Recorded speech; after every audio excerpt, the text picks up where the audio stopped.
নকল সোনার চেন বিক্রি করতে এসে হাতে নাতে পাকড়াও যুবক। নকল সোনার চেন বিক্রি করতে এসে হাতে নাতে ধরা পড়ে গেল এক যুবক। পরিস্থিতি বেগতিক বুঝতে পেরে ঘটনাস্থল থেকে পালিয়ে যায় অভিযুক্ত অপর এক মহিলা।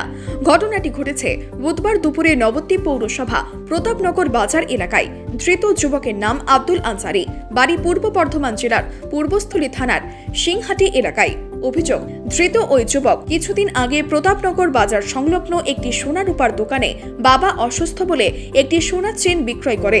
পরে চেনটি পরীক্ষা করে সেটি যে নকল তা বুঝতে পারেন সংশ্লিষ্ট দোকানের মালিক, কিন্তু ততক্ষণে এলাকা ছেড়ে বেপাত্তা হয়ে যায় অভিযুক্ত ওই যুবক। এরপর আজ দুপুরে এক মহিলা সহ ওই যুবক দুটি নকল সোনার চেন নিয়ে প্রতাপনগরের সেই সোনার রূপোর দোকানে বিক্রয় করতে আসে। দোকানের মালিক চিনতে পেরে তাদের আটকানোর চেষ্টা করে। পরিস্থিতি বেগতিক বুঝে এলাকা ছেড়ে মহিলাটি পালিয়ে গেলেও স্থানীয় বাসিন্দাদের হাতে ধরা পড়ে যায় অভিযুক্ত ওই যুবক।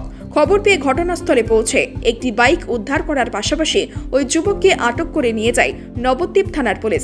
সম্পূর্ণ ঘটনাটির তদন্ত শুরু করেছে পুলিশ। কি হয়েছিল?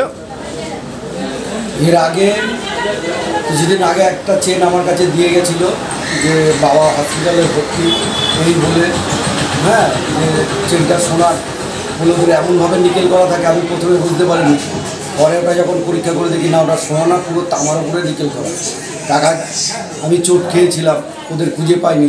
যে ফোন নম্বরটা দিয়ে গেছিলো ফোন নম্বরটা গণ্ডগোল ছিল। আবার আজকে এসে দুখানা চেন বলছে আমি এই চেন দুটো বিক্রি করবো অমুক জায়গায়, হলমার্কের চেন।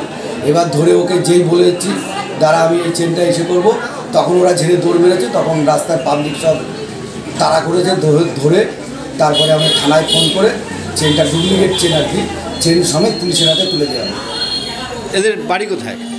এদের বাড়ি একটা মহিলা ছিল, মহিলাটার কাছে আমি দেখলাম যে আধার কার্ডে পূর্বস্থলী ঠিকানা রয়েছে, আর ছেলেটা বলছে লক্ষ্মীপুর বাড়ি।